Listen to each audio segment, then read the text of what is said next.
Saudações a todos, sejam bem-vindos a mais um vídeo do canal. Meu nome é Otávio e o vídeo de agora é mais uma reação ao professor Geografia, um vídeo no qual ele fala a respeito de um violento ataque perpetrado pela Ucrânia na sua guerra contra a Rússia, que continua, ainda não acabou e não parece nem próxima do fim. Vamos ver do que se trata isso, mas antes de começar eu quero pedir a todos que curtam o vídeo, se inscrevam no canal caso ainda não sejam inscritos, compartilhem o material com os amigos e deixem seus comentários aqui embaixo. Isso tudo ajuda na relevância do vídeo junto ao algoritmo. E agora, sem mais delongas, comecemos. 822 drones. Cara, você imagina isso? Você imagina 822 drones. Cara, que desespero, em uma única noite. 600 deles indo em direção a Moscou. Você vai dizer, professor, isso é do outro lado do mundo. Então, deixa eu te dar um número aqui. 97% é quanto de potássio que alimenta a agricultura brasileira vem de fora. E 40% vem de onde? Da Rússia. Essa guerra não é longe. Ela está na sua conta. A gente tem que considerar que isso aí é mais importante do que parece, porque esse fertilizante que vem da Rússia alimenta as lavouras do Brasil, que são, por sua vez, usadas para exportação e, portanto, são um pilar importante da economia do Brasil. Ou seja, com a guerra e a possível redução da exportação de fertilizantes para o Brasil, a gente é economicamente diretamente afetado. E isso se reflete de várias formas na economia brasileira. Isso se reflete em queda do rendimento familiar, aumento de preços, escassez de produtos. É uma perspectiva bem complicada. Então, a gente aqui no Brasil deveria prestar uma especial atenção àquilo que está acontecendo na Ucrânia.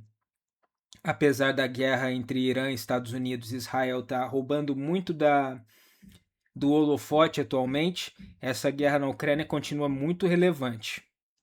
Do supermercado. Eu sou o professor Jean Azevedo, mais conhecido como Geografia. Sou geógrafo e atuo aqui na internet há mais de 10 anos. Nesse vídeo, 3 coisas. 1. Porque essa guerra, gente, mudou de alvo e agora atinge a infraestrutura e vida civil. 2. Porque o risco dela transbordar para dentro da Europa é concreto. E eu vou te mostrar o que aconteceu no espaço aéreo da O3. Porque isso bate na porta da sua casa. Fica até o fim, porque eu te digo o que precisa ser feito. Madrugada de domingo, 16 de agosto, a Ucrânia lançou um dos maiores ataques aéreos de toda a guerra. O Ministério de Defesa russo afirmou ter destruído 822 drones. 6 pessoas morreram. Gente, um senhor de 83 anos morreu quando um drone atingiu uma casa na região de Moscou. Em Rostov. Esses ataques com drones têm sido o principal vetor de ataque da Ucrânia contra cidades na Rússia. Então, o principal objetivo dos ucranianos com isso é eliminar aquela sensação de normalidade que permeava a sociedade russa por a guerra não afetar o seu território. E também como uma tática de retaliação. Afinal, os russos atacaram a Ucrânia e agora eles estão respondendo com aquilo que eles podem, com os seus meios possíveis. 150 drones atingiram 3 cidades, cara, e mataram 5 pessoas. E um alvo que eu quero que você guarde. Guarda aí. Um armazém da Wildberries pegou fogo em Podolsky. Cara, Wildberries não é um quartel. É o maior varejista digital da Rússia. Na mesma noite, do outro lado, mísseis balísticos russos contra Kiev, mais de 100 drones. Numa cidade chamada Kryvyi, 2 mortes. Em Sumy, mais uma. 2 capitais, uma madrugada, civis mortos. Cara, dos 2 lados. Mas o que aconteceu nessa noite não é exceção, gente. É o método. A tese é essa. Essa guerra, gente, deixou de ser disputa por território e virou disputa por retaguarda. A linha de frente praticamente não se move há mais de um ano. Os dois lados chegaram à mesma conclusão: não se ganha mais no chão, ganha-se destruindo a capacidade do outro de sustentar a guerra e a paciência da população dele. E quando o alvo é a base material que sustenta a sociedade, a fronteira entre o alvo militar e o alvo civil não é violada por acidente. E é isso que se chama de uma guerra total. É uma guerra em que a sociedade como um todo está envolvida. Se eles estão passando para atacar alvos civis, isso quer dizer que a linha entre civil e militar ela foi demolida. E essas mortes civis são um resultado bem lamentável dessa tática, mas isso não é nem de longe uma novidade. Ao contrário do que acontece na guerra entre Irã e Estados Unidos, que estão sendo atacados mais alvos militares, na Ucrânia eles estão atacando alvos civis. E isso só aumenta a proporção da tragédia que é representada por essa guerra. Ela é dissolvida por projeto. Repara no que a Ucrânia está atingindo. Não é mais coluna blindada, é refinaria, é subestação, é ferrovia, é centro de distribuição. Gente, queimar um galpão não destrói uma divisão do exército russo. Destrói a promessa de normalidade do consumidor russo. As autoridades russas, cara, reportaram 250 civis mortos em território russo no primeiro semestre de 2026. Alta de 121%. Mas agora eu vou ser honesto com você.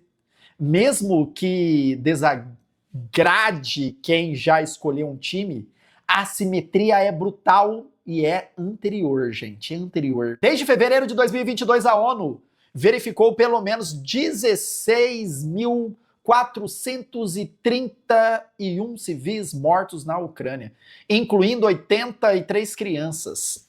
250 de um lado, 16 mil do outro. E não é dano colateral. A ONU, gente, registrou que ataque em massa contra Kiev veio depois de autoridades russas prometerem publicamente ataques, na palavra deles, consistentes e sistemáticos contra a cidade.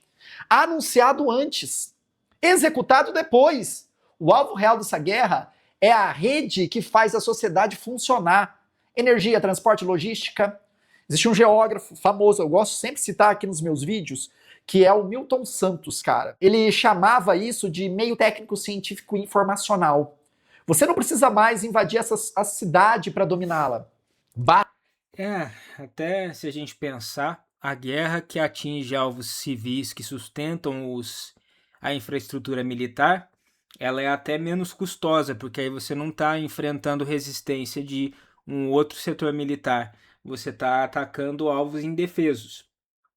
Imagina, atacar casas, atacar estabelecimentos comerciais, atacar usinas de energia, atacar fábricas. Você não está atacando alvos que têm como se defender diretamente. Então, o custo para suas forças atacantes, obviamente, é menor. E isso também vai na esteira das considerações militares dos dois lados. Mas a verdade é que essa guerra na Ucrânia já deixou de ser uma disputa limpa há muito tempo.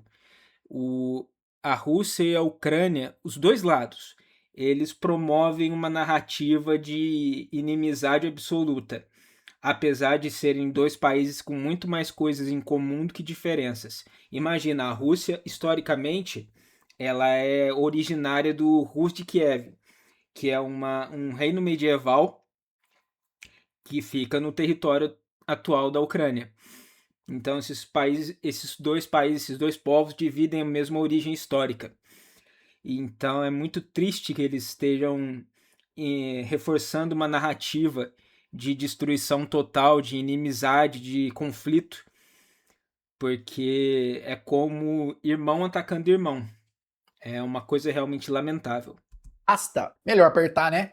Desligá-la. E é exatamente por isso que eu estou fazendo esse vídeo, cara, como candidato. Você sabia que eu sou candidato?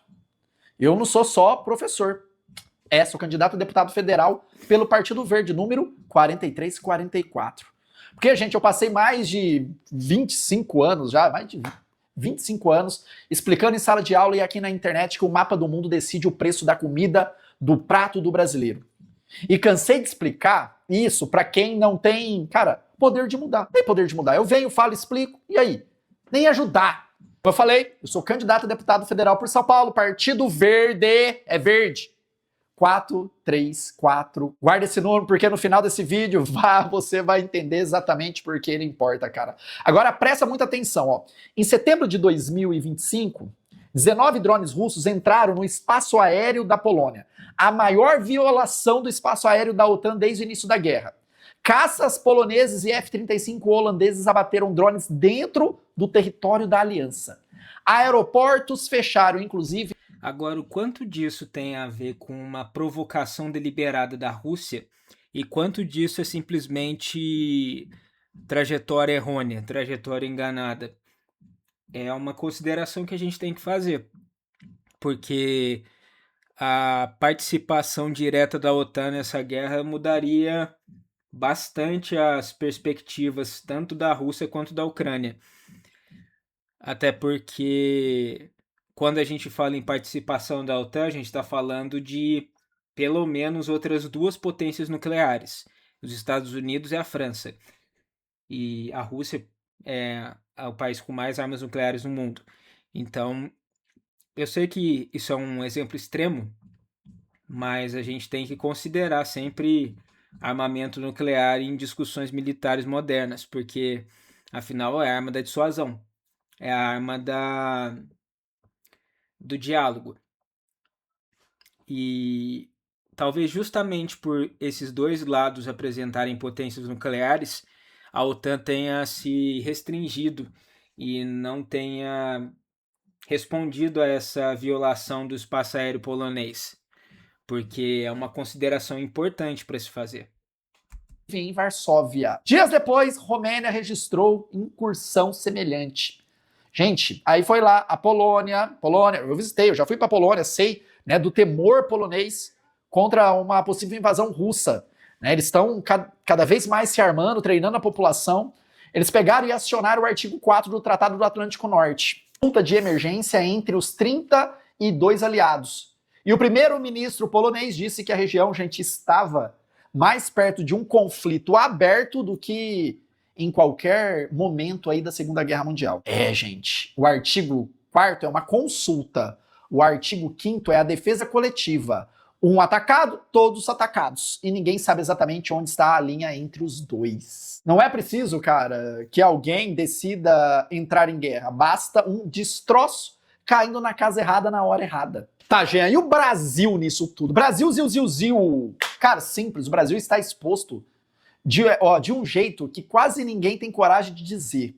E ninguém discute em campanha, nem presidenciáveis.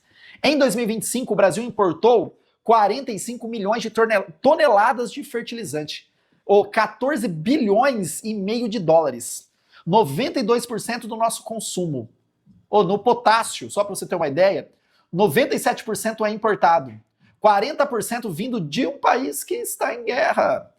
E fertilizante, gente, é mais de 20% do custo das lavouras brasileiras. Faz a conta, fertilizante sobe, alimento sobe, e quem sente primeiro não é o exportador de soja, é a família no mercado do bairro. E não é previsão minha, o governo federal já abriu o comitê de crise na Casa Civil para garantir esse insumo no Plano Safra 26-27. Eu fico pensando até que ponto seria possível trocar o fornecedor de fertilizantes. Ou então estimular uma produção nacional, uma produção local. Porque contar com o fornecimento de um país que está em guerra e parece estar cada vez mais envolvido nesse conflito é uma coisa temerária, para se dizer o mínimo.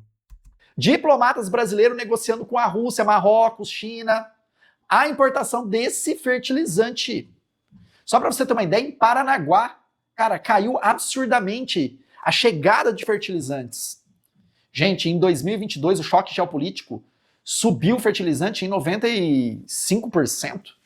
De lá para cá, cara, o Brasil não conseguiu corrigir nada. Cara, vem cá. 3 frases para você levar. Guarda essas 3 frases. Essa guerra mudou de alvo, saiu do território, foi para infraestrutura e vida civil. O risco de transbordar para a OTAN não é teoria. Gente, o artigo 4 já foi acionado e os drones foram abatidos dentro da aliança. E se escalar no Brasil não é espectador, é paciente. Isso mesmo. Agora, o que isso tem a ver com o meu número, 4344? Soberania não é bandeira em cima do palco, bandeira abraçada em bandeira, não, junto com bandeira dos Estados Unidos. Soberania não é depender de uma guerra do outro lado do mundo para saber se o alimento cabe no bolo ou no seu salário. Um país que importa 97% do seu potássio não é soberano, é refém. E a resposta tem nome, e é a técnica. Produção Nacional de Fertilizante, cara. Licenciamento sério com responsabilidade ambiental, gente, de verdade. Correção da tarifa invertida que hoje faz o insumo produzido custar mais caro que o importado. E o estoque estratégico para o Brasil, não negociar sob desespero. Porque, como eu falei, o Brasil é um país agroexportador. A grande parte da nossa economia depende da exportação de commodities e especialmente commodities agrícolas, especialmente coisas como soja, cana-de-açúcar, café. E a produção em escala sem os fertilizantes se torna inviável. Mas por que esses fertilizantes não poderiam perfeitamente ser produzidos em escala aqui no Brasil? A gente não poderia desenvolver essa infraestrutura industrial? Isso é uma pergunta que a gente se deve fazer e deve até ditar as nossas políticas públicas. É uma coisa que eu acho que eu tenho que falar. As eleições não são uma coisa esotérica e distante do nosso dia a dia. Elas impactam diretamente no nosso dia a dia e na nossa existência como sociedade. Então, na hora do debate público, a gente tem que discutir esse tipo de realidade estratégica. O Brasil não pode ser, como o Gia falou, refém de importação de um país que está em guerra. Isso não é interessante, não é desejável e não é seguro. Cada vez que o mundo entra em guerra. Isso tem que ser pauta no Congresso. E você acha que caneta azul, né? Canetinha azul, menina da bota, a Graciane lá, ex-esposa do Belo, nada contra as pessoas, seres humanos, eu nem conheço essas pessoas. Cara, mas para ser político tem que ter conhecimento. E eu sou o candidato. E isso é uma verdade que ele falou, a gente tem que escolher bem e tem que escolher pessoas que vão entrar na Câmara não para se sustentar com dinheiro público, mas sim para promover políticas de Estado que vão ser interessantes para nosso próprio desenvolvimento como país. E isso é uma coisa a se pensar. Então eu quero que vocês escrevam aqui embaixo o que vocês pensam sobre esse assunto. Também quero pedir que curtam, compartilhem e se inscrevam no canal. Eu agradeço a todos por assistirem, verei a todos no próximo vídeo do canal. Um grande abraço e valeu!